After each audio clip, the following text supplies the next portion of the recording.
හරි ළමයි. එතකොට දැන් මේ කළමනාකරණ ගිණුම්කරණය කියද්දි ගිණුම්කරණය කියන්නේ ක්‍රියාවලියක් නම් කළමනාකරණ ගිණුම්කරණය කියන්නේ ක්‍රියාවලියක් කියලා අපි කිව්වා.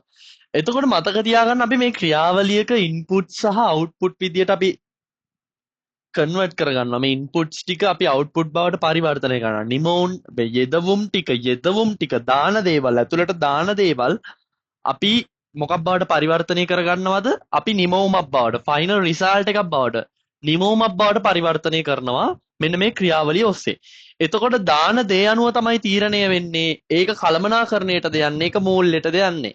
එතකොට මූල්‍යයේදී අපි කිව්වා ගනුදෙනු හා සිද්ධි දානවා නම් කළමනාකරණයේදී ළමයි මතක තියාගන්න අපි දානවා යෙදවුම් දෙකක්. එකක් තමයි මොකද්ද? ඓතිහාසික තොරතුරු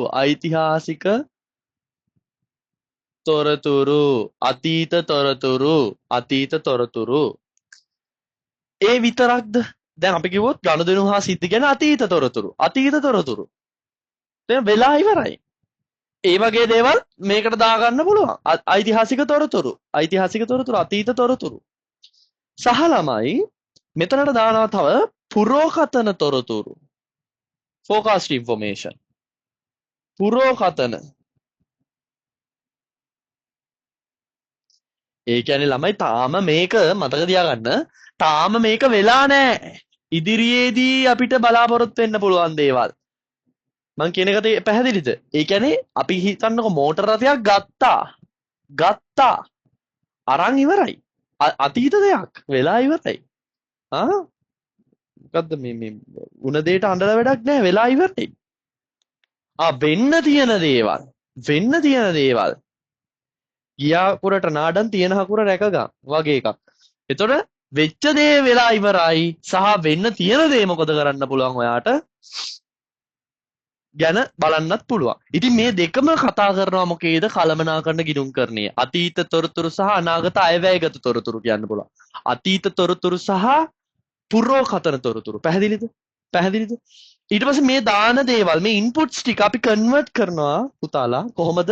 අපි මේවා සැලසුම් කරනවා. අපි මේවා මොකද කරන්නේ? අයවැය සකස් කරනවා. බජට් එකක් හදනවා. අයවැය සකස් කරනවා. සැලසුම් කරනවා. අයවැය සකස් කරනවා. ඊට පස්සේ මොකද කරන්නේ? පාලනය කරනවා. මේ පාලනය කළයින් පස්සේ ඔයාට ගන්න පුළුවන් මේක එන ප්‍රධානම නිමවුම විදියට ඔයාට දකින්න පුළුවන් කිහිපයක් තියෙනවා. එකක් තමයි ඔයා දන්න ඔය අයවැය ලේඛන. එළියට එන දේවල්. අයවැය ලේඛන. දෙක මොකද්ද? දෙක අනුපාත. ගල් පාත නෙමෙයි අනුපාත. එක රේෂියෝස් අපි කතා කරනවා. අනුපාත. ඒ වගේම තව මොනවද පුළුවන්? අපි කතා කරනවා මොකද්ද? ඔයා ඉගෙන ගන්නවා. පොදුකාරය මොකද්ද? විභජන පත්‍රිකා. විශ්ලේෂණ පත්‍රිකාව. පොදුකාරය විභජන පත්‍රිකා. තව ඔයාගේ එනවා මොනවද? තව එළියට එනවා. ආන්තික පිරිවැය. මාර්ජිනල් කොස්ටිං. ආන්තික පිරිවැය තොරතුරු. බය වෙන්න එපා. මේව ඔක්කොම කතා කරනවා ළමයි A to Z ලස්සනට ෆ්ලෝ එකේ යනවා. නිසා බය වෙන්න එපා. මේවා කියනවා. හරිද? පොදුකාර්ය විභජන පත්‍රිකා ආන්තික පිරිවැය කරන තොරතුරු. ඊට පස්සේ කතා කරනවා ඔයා ආයෝජන තීරණ ළමයි. ආයෝජන තීරණ මේවත් කතා කරනවා. අපි කතා කරනවා net present value එක, payback period, පිළිගෙවුම් කාලය, ගිණුම් කරන ප්‍රතිලාභ අනුපාත, මේව අතර කොහොමද සැසඳීමක් කළා හොඳ ආයෝජනයක් කරන්නේ? මේවා දිගු කාලීන investment appraisal method අපි මේවා කතා කරනවා ලස්සනට. හරිද? ආන්තික පිරිවැය කතා කරනවා. ආන්තික පිරිවැය කරන තොරතුරු. පැහැදිලිද? මේ වගේ දේවල් තමයි එළියට එන දේවල්. පොඩ මතක තියාගන්න. හරි. එතකොට දැන් මේ අපි දැන් කතා කරා මොකද්ද? මූල්‍ය ගිණුම්කරණය කියන්නේ මොකද්ද? කළමනාකරණ ගිණුම්කරණය කියන්නේ මොකද්ද? එතකොට අපි කතා කරා මූල්‍ය ගිණුම්කරණය ළමයි. මූල්‍ය ගිණුම්කරණය ඔයා දැක්කා අපි සංසන්දනය කරද්දී අපි ගත්තේ මොනවාද? මූල්‍යමය තොරතුරු විතරයි. හැබැයි මෙතන ළමයි මොකද්ද?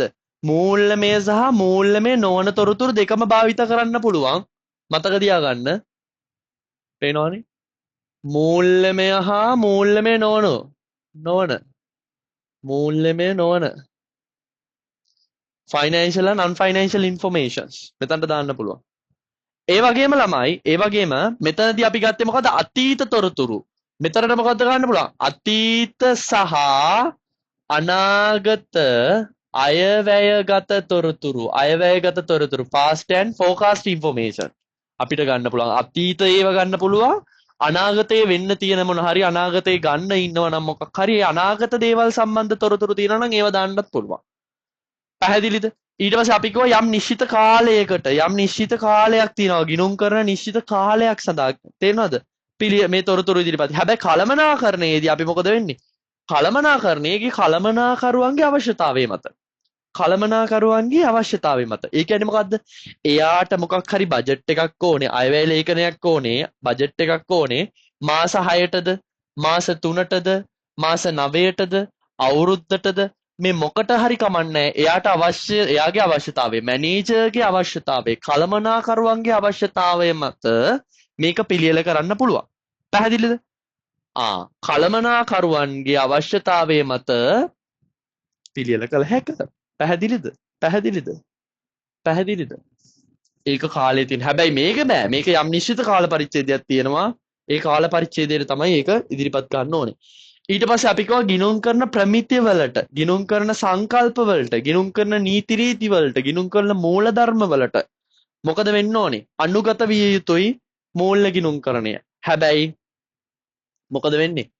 මෙතනදී කළමනාකරණ ගිණුම්කරණයේදී මතක තියාගන්න ගිණුම් කරන ප්‍රමිත මූලධර්ම සංකල්ප ඊට පස්සේ නීති රීති මේවා මොකද වෙන්නේ? අදාළ වෙන්නේ නැහැ. අදාළ නැහැ.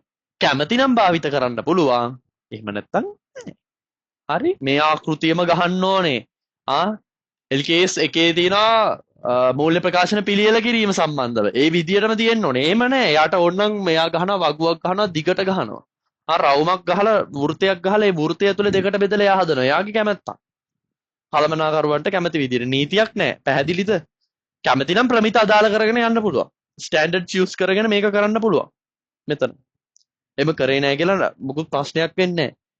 පැහැදිලිනේ? හරි. ඉතින් ඕක තමයි කළමනාකරණ ගිණුම්කරණය සහ මූල්‍ය ගිණුම්කරණය අතර තියෙන වෙනස. පැහැදිලිද ළමයි? පැහැදිලිද? හරි. එතකොට සමානකම් අපි ගත්තොත් මේ දෙක අතර තියෙන කළමනාකරණ ගිණුම්කරණය සහ මූල්‍ය ගිණුම්කරණය ඔයාලට බැලු බැලමට පේන සමානකම් තියෙනවා. මෙතන මොකද කරන්නේ? මූල්‍ය තොරතුරු දානවා. ඒ වගේම මෙතනත් මොකද කරන්නේ? මූල්‍ය තොරතුරු දානවා. එතකොට අපි සාමාන්‍යයෙන් ගනුදෙනුවක් සටහන් කරද්දී අපි කියන දිත්ත සටහන් ක්‍රමය කතා කරන ඔය 12 ශ්‍රේණියේදී දිත්ත සටහන් ක්‍රමය කියලා ඩබල් එන්ට්‍රි සිස්ටම් එක. ලූකා පැසියෝලිගේ ඩබල් එන්ට්‍රි. මේකට හර වුණොත් අරකට බැර වෙනවා. ඉතින් ඒකත් මෙතන ඇප්ලයි වෙන අවස්ථා තියෙනවා. මෙතන අනිවාර්යෙන් ඒක ඇප්ලයි වෙනවා. ඒ වගේම කළමනාකරණ ගිණුම්කරණයේදීත් ඕක එයාලා භාවිත කරනවා. දිත්ත සටහන් මූලධර්ම භාවිත කරනවා. ඒ වගේම මොකද වෙන්නේ? ඔයා දන්නවා අපි මෙතන කතා කරා මූල්‍ය ප්‍රකාශන කට්ටලෙන් තොරතුරු සපයනවා. මූල්‍ය ගිණුම්කරණයේදී කාටද ආර්ථික හා මූල්‍ය තොරතුරු දෙන කාටද ඇල්මක් දක්වන පාර්ශවයක්. ඔයාට මතක ඇති අපි කතා කරා මේ ඇල්මක් දක්වන පාර්ශවයන් ඇතුලේ ඉන්නේ කවුද? කළමනාකරුවෝ. අන්න වැදගත්ම දෙයක්. අපිට තව ටිකකින් මග හැරෙනවා. මොකද්ද? කළමනාකරුවෝ.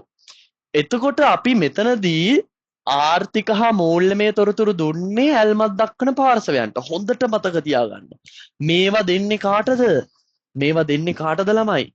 කළමනාකරණ ගිණුම්කරණයේදී මෙන්න මේ කළමනාකරණ තොරතුරු මූල්‍යමය හා මූල්‍යමය නොවන තොරතුරු කාටද දෙන්නේ?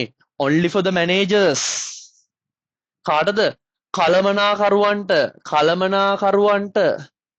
පමණි පිට එකෙට්ටවත් දෙන්න. කළමනාකරුවන්ට පමණයි මේ තොරතුරු පරිශීලනය කරන්න පුළුවන්. පැහැදිලිද? කළමනාකරුවන් වෙනුවෙන්මයි මේවා හදන්නේ. තීරණ ගන්න, අනාගතයට තීරණ ගන්න. පැහැදිලිද? සැලසුම් සකස් කරන්න, අයවැය සකස් කරන්න, කන්ට්‍රෝල් කරන්න මේ කම්පැනි එකේ දැන් තියෙන තත්ත්වේ. පැහැදිලිද මං කියන එක? ඒ කියන්නේ මොකද්ද? කන්ට්‍රෝල් කරනවා කියන්නේ මොකද්ද ළමයි? සරල කතාව. ඔයා කොහොමද ඒක කරන්නේ? ඔයා හිතන්න ඔයා අපේක්ෂා කරන ඔයාගේ 100ට 100ක ප්‍රතිඵලයක්. අපි ඒක කතා කරමු පොඩ්ඩක් මේ. පාලනය කරනවා කොහොමද? අපි කියනවා හැම දෙයකම පාලනයක් කරන්න වෙනවා. ඔයා යන්නේ වැරදි මාර්ගයක නම්. දැන් ඔයා හිතන්න ඔයා යන්නේ වැරදි මාර්ගයක නම් ඔයාට අනිවාර්යයෙන්ම ඔයාවම සෙල්ෆ් කන්ට්‍රෝල් කරන්න වෙනවා. පැහැදිලිද? ඒ කියන්නේ මේ වගේ.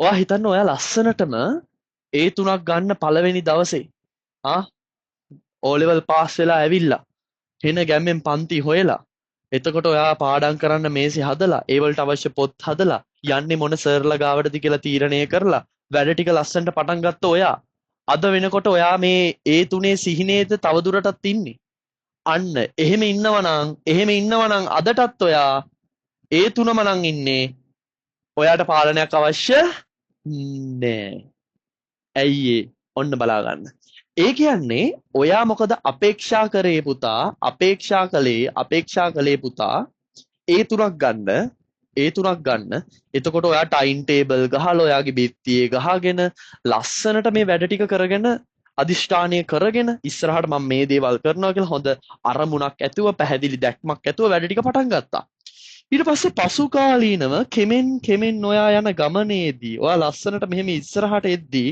ඔය එක જાතියේ දේවල් නිසා ඔයාගේ පසුගාමීත්වය කියන දේ වර්ධනය වෙනවා. ඔයා මොකද වෙන්නේ පස්සට යන්න බලපානවා. ඒ කියන්නේ උදාහරණයක් විදියට ඔයා හිතන්න මෙතනදී ඔයාට ප්‍රේම සම්බන්ධතාවයක් ඇති වෙනවා. ප්‍රේම සම්බන්ධතාවයක්. ඒක මොකද වෙන්නේ? ඊටමත් හොඳයි ප්‍රේමය කියන්නේ අපි කියනවා ප්‍රේමය මොකද සින්දුවකුත් වෙනවා. මට මතකට එන්නේ කොහොම හරි ප්‍රේමය කියන එකට ගොඩක් සින්දුත් තියෙන. ඉතින් ප්‍රේමය කියන එක හොඳයි.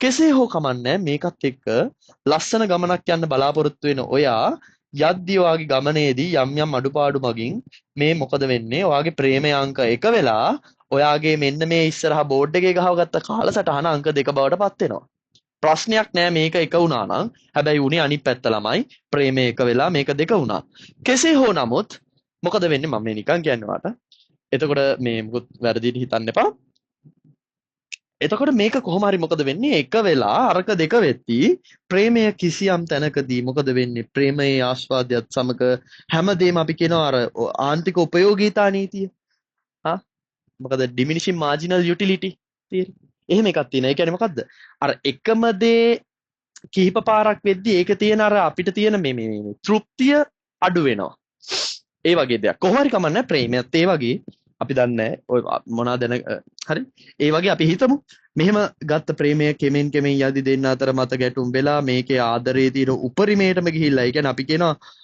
අර ලව් මාන්දම හරි මොකක් හරි එහෙම අපි වචනයක් දාගමුකෝ එතකොට ඒ වගේ දේවල් මේ උපරිමයටම යන තැන හරි උපරිමයට යන තැනට ගිහිල්ලා මොකද වෙන්නේ හිතන්න එක්සැම්පල් එකක් විදියට මේක උපරිමයටම යන තැන සෙට් වෙන්නේ ළමයි සෙට් වෙන්නේ අන්තිම මාස නැත්නම් අන්තිම අවුරුද්දක් කියලා අවුරුද්දක් තව තියෙන්නේ අවුරුද්දයි ඔයාට තියෙන්නේ ඔයා මෙතනින් ලස්සනට පටන් ගත්ත ඔයාගේ අපේක්ෂා කරපු ඒ තුනේ ප්‍රතිඵලය මේ සම්බන්ධතාවය හරහා මෙහෙම කෙමෙන් අවුරුද්දක් වර්ධනය වෙලා අඩුපාඩුකම් මැදින් ඔයා ගලාගෙන එද්දි ඔයාට ප්‍රේමය එක වෙලා මේක දෙක වෙලා ඊට පස්සේ ප්‍රේමයක් නැති වෙලා මේකත් නැති වෙන තත්ත්වයක් වෙද්දි ඔයාට ඔයාගේ එක්සෑම් එකට කොච්චර කාලයක්ද තියෙන්නේ ඔයාගේ එක්සෑම් එකට තව අවුරුද්දක් තියෙනවා හැබැයි ඔයාගේ ගෝල් එක තාමයි මං කියන එක පැහැදිලිද එතකොට ළමයි මේ අවුරුද්දක් ඇතුළත ඔයා බලනවා මෙතන ඔයා අපේක්ෂා කරපු තත්ත්වය A3 දැන් ඔයා ලියලා බලනවා සබ්ජෙක්ට් 3ටම පේපර් BS නම් ඉකෝන් නම් accounting නම් මේ ඔක්කොටම ඔයා මොකද කරන්නේ ලියලා බලනවා අප්පට සිරි දැන් මොකක්ද දෙන්නේ S line එකක් යන්නේ Sුත් නැති වෙලා යන්නේ අපි හිතමු S ම දාන්න එපා පවුනේ C දාමු C line එකේ තියෙන්නේ දැන් C line 3C හරි එතකොට දැන් මොකද වෙන්නේ අපේක්ෂා කරේ A3ක් හැබැයි දැන් පේපරයක් එහෙම කරලා ඔයා ප්‍රතිඵල පොඩ්ඩක් බලද්දි මේ වගේ පේපරයක් આવොත් කරද්දි ඔයාට ඇත්තටම මොකද වෙන්නේ දැන් එන්නේ C3ක් දැන් ඔයාට පේන ඔයා අපේක්ෂා කරපු තත්ත්වය සහ සත්‍ය ප්‍රතිඵලය අතර මොකක්ද තියෙන්නේ සත්‍ය ප්‍රතිඵලය අතර ළමයි සත්‍ය ප්‍රතිඵලය අතර මොකක්ද තියෙන්නේ විචලතාවයක් තියෙනවා අපගමනයක් තියෙනවා ඩීවියේෂන් එකක් තියෙනවා ප්‍රශ්නයක් තියෙනවා පැහැදිලිද මෙහෙම හිටපු A3 මෙච්චර ගැම්මක් තිබ්බ ඒ තුන මෙතනට බැස්ස කියන්නේ මෙහෙම සීතුනක් වුණා කියන්නේ අනිවාර්යෙන් මෙතන මොකද්ද ළමයි තියෙන්නේ? අපගමනයක් තියෙනවා, පසුගාමීත්වයක් තියෙනවා, ප්‍රශ්නයක් තියෙනවා, ගැටලුවක් තියෙනවා. එහෙනම් මොකද කරන්න ඕනේ? මෙතන ඇතිවෙච්ච ගැටලුව බලන්න මේ අවුරුද්දේ මොකද්ද වුනේ? මේ අවුරුද්දේ මොකද වුනේ? ලස්සන ප්‍රේමයක් තිබ්බා. ඒ ප්‍රේමය නිසා ප්‍රේමය එක වෙලා අධ්‍යාපනය දෙක වෙලා අවුරුද්දකින් මට කෙලවුණා. එහෙම සීන් එකක් නේ. හරි හරි පැහැදිලිද?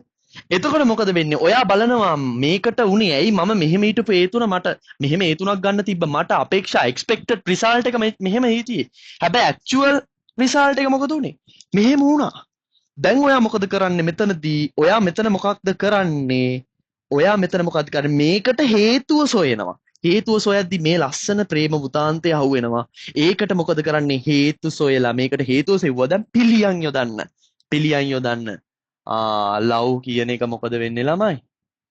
පොඩි බරපතල කාරණයක් බවට පත් වුණා ඔයාගේ expected result එක achieve කරද්දී.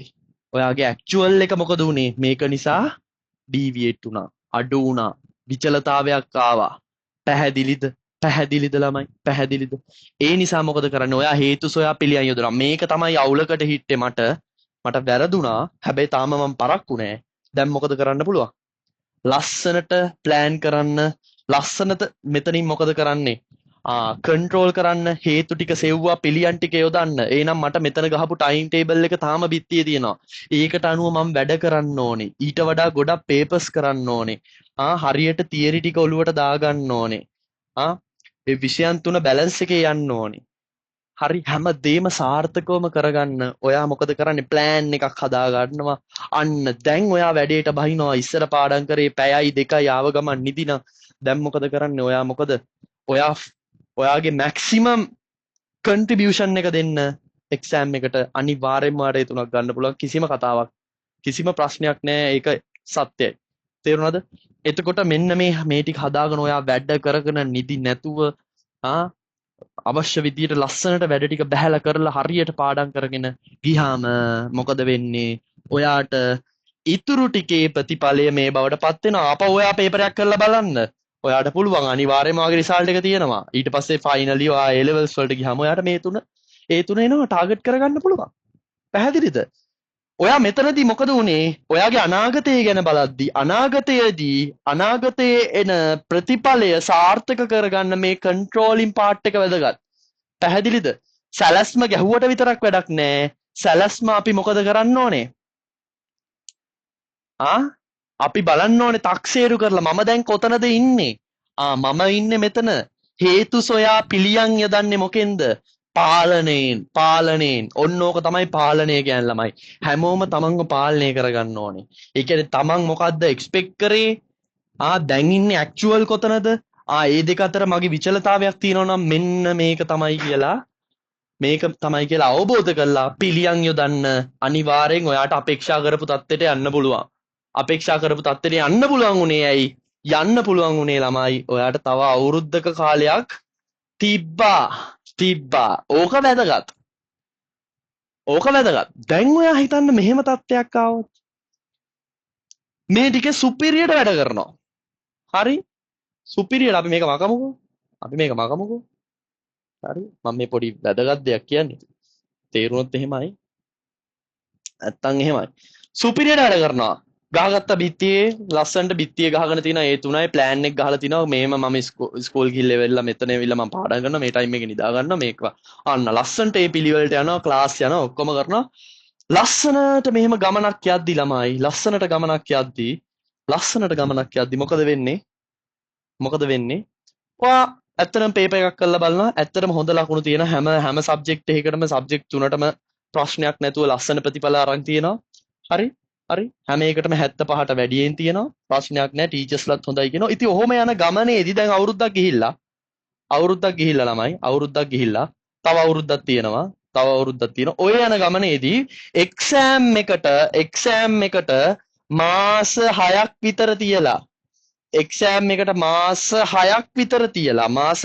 විතර තියලා හරිද? නැත්නම් මේ අවුරුද්ද ඉවර වුණ ගමන් ඉඳලා ලස්සන ෆෙයා එකක් පටන් ගන්නවා. ලස්සන ප්‍රේමණීය සම්බන්ධතාවයක් පටන් ගන්නවා ප්‍රේම දඩයමක් වගේ. ඒක හරියට ප්‍රේම දඩයමක් වගේ. දැන් මොකද වෙන්නේ? මේක ලස්සනට කෙමෙන් කෙමෙන් කෙමෙන් වර්ධනය වෙලා මොකද වෙන්නේ? අපි කියනවා අර මේ මොකද්ද ඒකට ලස්සන වචනයක් තියෙන අර ලව් මාන්දම දෙයකට කියන්නේ මොකක් හරි අර ඇත්තටම ගත්තොත් ඒක මොකද වෙන්නේ? අපි දන්නේ නැහැ මොකද්ද කියලා. ඒක වැඩි වෙනවා ළමයි. කියන්නේ කාද්දිත්‍යයා, බොද්දිත්‍යයා, නිදාගද්දිත්‍යයා මේ ඔක්කොම දැන් අර ටේබල් එක කැලේ දැන් ටේබල් එකක් නෑ දැන්. දැන් මොකද වෙන්නේ? දිගින් දිගටම ඕක වැඩි වෙලා අන්තිමට මේක නැති වෙලා යනවා. ඊට පස්සේ ටයිම් ටේබල් නෙමෙයි එක වෙන්නේ. මෙතනත් මොකද වෙන්නේ? එක වෙනවා ප්‍රේමය එක වෙලා, අධ්‍යාපනය දෙක වෙලා. මොකද වෙන්නේ? කෙමෙන් කෙමෙන් මේ අවුරුද්ද ඉස්සරහට ලස්සනට යනවා. හිමීට මාස 6ක් ගත වෙලා මෙන්න මෙතනදී මොකද වෙන්නේ? හැමදේම වෙනස් වෙනවා කියලා ඔයාට තේරෙනවා. හැමදේම වෙනස් වෙනවා. හැමදේම. මොකද ඔයා මෙතනදී පේපර් එකක් කරනවා. අනේ ඒ තුනේ හිටපු කෙනා මොකද වෙලා තියෙන්නේ? B3ක් හරි C3ක් හරි ඔහොම වෙලා තියෙනවා. හේතුව මම කියන්නේ මේ මම ප්‍රේමයම ගත්තට ප්‍රේමයමද කියලා. එක එක හේතු තියෙන්න පුළුවන්. නමුත් ගොඩක් අයට වෙන දේ තමයි මෙතන. මොකද මෙතන කොච්චර වැඩ කරත් මේ කාලය තුල මේ සීමිත මාස 6 තුල ඔයාගේ මොකද වෙන්නේ? ඔයාට මෙතනදී විභාගයට අන්තිම මාස 6ක් හෝ කලින් මාස 6ක් තිබිලා වැඩේ සෙට් වුණොත් බඩුම තමයි. හරිද? බඩුම තමයි. ඊට පස්සේ මොකද වෙන්නේ? අර පීක් එකනේ. ලව් එකේ පීක් එකේ ඉන්නේ දැන්. දැන් මෙතන අර අපි කලින් කතා කරේ එකේ අවුරුද්දේ මුලම පටන් අරගෙන ඒක පීක් එකටම ගිහිල්ලා ඉවරයි. ආයි කෙලින්ම තියන්නේ යාගේ එයාට ફોකස් කරන්න පුළුවන් නියමෙටම. දැන් මෙතන වෙන්නේ මොකද්ද? මෙයා මෙතන ඉඳන් මුලින් ඉඳන් වැඩ කරගෙන ගිහිල්ලා අන්තිම මොහොතේ පීක් වෙනවා. එතකොට මේ පීක් එක ගිහිල්ලා නවතින්නේ කොහෙද? එක්සෑම් දවසේ. එක්සෑම් දවසේ. එදාට එන ප්‍රතිඵලය විනාසයි. තේරුණාද? එතකොට ළමයි අනිවාර්යෙන්ම මෙතන හේතු සොයා මොකක් කරන්න ඕනේද? පිළියම් යොදන්න ඕනේ. හැබැයි මේ පිළියම් යොදන්න එන කාලය මොකද වෙන්නේ? සීමිතයි. ඔයාට කාලය ප්‍රමාණවත් නොවෙන්න පුළුවන්. ඒ නිසා ඔයාට අපේක්ෂිත ප්‍රතිඵලයට යන්න බැරි වෙනවා. පැහැදිලිද? මේ ඉඳන් වැඩ කරගෙන ඇවිල්ලා අන්තිම මොහොතේදී මොකක් හරි ප්‍රශ්නයක් ඇති කරගත්තොත් මොකද වෙන්නේ? ඒක කවර් කරගන්න ඔයාට මොකද වෙන්නේ? තියෙන කාලය ප්‍රමාණවත් මදි. හේතු සොයා පිළියම් යොදන්න කාලය මදි. පිළියම් යොදන්න මේක මෙතන උනා නම් දෙයියනේ හරි. හැබැයි හැමදේම වෙනස් වෙලා මෙතන පීක් එකටම ගිහිල්ලා අතහැරෙද්දී වාට කාලය නැත. පැහැදිලිද? ඒ නිසා ළමයි මුල ඉඳන්ම කෙලවෙනවට නම් ඒක ඇත්තටම හොඳයි. මුලින් අවුරුදු වල ඔය ෆෙයාස් අනම්මනන් ලව් සීන් අනම්මනන් තියෙන ඒවා ඔක්කොම කරගෙන එතනින් උනෙන් පස්සේ හරි. ඊට පස්සේ ටිකේ හොඳට වැඩ ගන්න පුළුවන්. මේ හොඳට වැඩ කරන් ඇවිල්ලා අන්තිම මොහොතේ සෙට් වුණොත් එහෙම බඩුම තමයි. හරිද? කොහොම හරි කමන්නේ. ඔයා මොකද කරන්න ඕනේ? තමන්ගේ කන්ට්‍රෝල් එක තමන් බලන්න. ඔක්කොම බැලන්ස් කරන්න පුළුවන් නම් එහෙමත් කරන්න. බොහෝ දුරට එහෙම කරන්න බෑ. හරිද? එතකොට කරන්න තියෙන එකම දේ මොකද්ද? අනිවාර්යෙන් තමන් හැම වෙලෙම බලන්න තමන්ගේ අපේක්ෂා කරපු தත්ත්වය මොකද්ද? ඒක දැන් ඉන්නේ කොතනද? ඇක්චුවල් රිසල්ට් එක කොතනද? සත්‍ය தත්ත්වය මොකද්ද? මේ දෙක අතර විචලතාවයක් තියෙනවා නම් හේතු සොයා පිළියම් යොදන්න. ඒක කරන්න පුළුවන් පාලනයෙන්. පැහැදිලිද? කොහොමද ඒක කරන්නේ? හිතන්න ප්‍රොඩක්ෂන් එක මෙච්චර ප්‍රමාණයක් ඕනේ අපිට. මෙච්චර ප්‍රමාණයක් ඕනේ. හරිද? අපි දැන් ගමු තියරි. හරි? ප්‍රොඩක්ෂන් එක හදන්න ප්‍රොඩක්ෂන් ඩිපාර්ට්මන්ට් එකෙන් පුළුවන් කියනවා මෙන්න මෙච්චර එකක 1000ක් හදන්න පුළුවන්. මෙන්න මේගොල්ලොන්ගේ රිසල්ට්. මේ එක්ස්පෙක්ටඩ් කරපු දේ. හැබැයි යාලට ඇත්තටම හදන්න පුළුවන් උනේ කීයද? 800යි. 800යි. යුනිට් 800යි. දැන් ප්‍රශ්නයක් තියෙනවා නේද? ප්‍රශ්නයක් තියෙනවා නම් මොකක්ද එන්නේ? කන්ට්‍රෝලින් එකක් ඕනේ නේද? කන්ට්‍රෝලින් එකක් ඕනේ. එයාලා මොකද කරන්නේ? එක්ස්පෙක්ට් කරා 1000ක් ඇක්චුවල් ආවේ කීයද? සත්‍ය ප්‍රතිඵලය 800යි. එහෙනම් විචලතාවයක් තියෙනවා 200ක. එහෙනම් මේ 200 එන්න හේතුව ඇයි මෙහෙම වෙනසක් ආවේ? මැෂින්ස් වල අවුල්. හරිද? රෝ මැටීරියල් වල ක්වොලිටි එක මදි. හරි? ඒ වගේම ලේබර්ස් ලගේ කැපැසිටි එක අඩුයි. ලේබර් අනිත් එක මේ ලේබර්ස්ලට තියෙන අර අපි කියන්නේ මේ මොකක් හරි කම්පැනි එකේ මේ විදි මොන හරි ප්‍රශ්න තියෙනවා. හරි? අනම්මනම් ප්‍රශ්න. එතකොට මේ ග්‍රීවන්සස් හැන්ඩ්ලින් කරලා දුක් අහලා සේවකයන්ගේ දුක් අහලා මොකද කරන්න ඕනේ? ඒකට අවශ්‍ය පාලනය කරන්නේ මැෂින් එකේ අවුලක් නැහැ. මේ මැෂින්ස් වල ඇයි මෙහෙම අවුල් එන්නේ කියලා බලලා ඒක හදන්න ඕනේ. රෝ මැටීරියල් වල ඒ ක්වොලිටි එක අවුල නැහැ. ඇයි මෙහෙම උනේ කියලා බලන්න ඕනේ. ඉතින් මේ අතර වෙනස මොකද කරන්නේ? මේවට හේතු ටික හොයලා ඒ හේතු ටිකට පිළියම් ටික හරියටම යෙදුවා නම් ළමයි පිළියම් ටික ලස්සනට යෙදුවනම් මොකද වෙන්නේ? ඔයාට මේක 1000ට ගේන්න පුළුවන්. අන්න දැක්කනේ. ඔයා අපේක්ෂා කරපු தත්ත්වයයි සත්‍ය தත්ත්වයයි සමාන කරගන්න පුළුවන්. හැබැයි අපේක්ෂා කරපු தත්ත්වයට වඩා සත්‍ය தත්ත්වය අඩු නම් ළමයි කන්ට්‍රෝල් එකක් කරන්න ඕන. පැහැදිලිද? එහෙනම් මේ මැනේජ්මන්ට් accounting කියන එක වැදගත් වෙනවා මෙන්න මේ කන්ට්‍රෝල් එක කරන්න. මං කියන එක පැහැදිලිද? මං කියන එක පැහැදිලිද? පැහැදිලිද? සරල කතාව ඕක. දැන් ඔයාලා දන්නා මොකද්ද? මූල්‍ය ගිණුම් කරණය කියන්නේ? මොකද්ද කළමනාකරණ ගිණුම් කරණය කියන්නේ? මම හිතනවා කළමනාකරණ ගිණුම් කරණය කියන එක ලිව්වා. ඒ වගේම මූල්‍ය ගිණුම් කරණයේ තියෙන වැදගත්කම කතා කරා. ඊට පස්සේ මූල්‍ය ගිණුම් කරණයේ සමානකම් මූල්‍ය ගිණුම් කරණය සහ කළමනාකරණ ගිණුම් කරණයේ තියෙන සමානකම් කතා කරා. මූල්‍ය ගිණුම් කරණය සහ කළමනාකරණ ගිණුම් කරණය අතර තියෙන වෙනස්කම් කතා කරා ළමයි. සහ හරි. අපි දැන් යනවා ලස්සන කොටසකට. ලස්සන කොටසකට. ඒක තමයි අපි දැන් කතා කරමු මේකේ තියෙනවා මේ බලන්න පළවෙනි එකේම තියෙනවා ඔයාලගේ ටියුට් එකේ පිරිවැය ගිණුම් කරණය.